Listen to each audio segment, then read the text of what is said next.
Concerns grows over elderly care and abuse. Good day, people. My name is Gabriel Buhay, the news reporter today, July 6, 2025.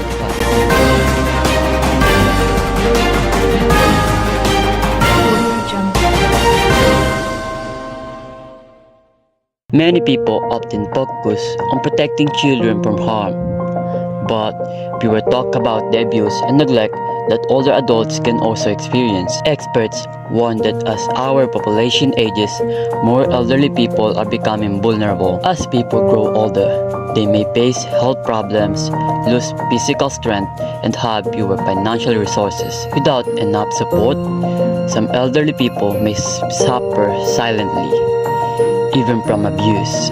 According to a global study by Yon et al., 1 in 6 older adults has experienced some form of abuse, such as being neglected, insulted, or even financially taken advantage of. The World Health Organization says this kind of abuse often happens within the families or in places where there should be trust and care. Real-life stories show how hard caregiving can be. Some families spend over $200,000 a month just to care for aging parents. Not everyone can afford it.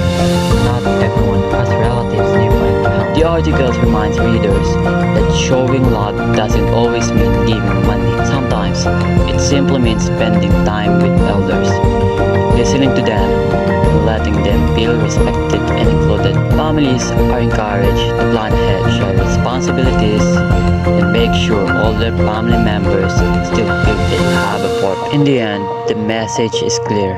Honor and care for the elderly, as we do for children. Everyone deserves to be treated with love and dignity, especially in their later years. All the news today. Once again, my name is Gabriel Ambukay, the news reporter. Thank you for watching. Bye.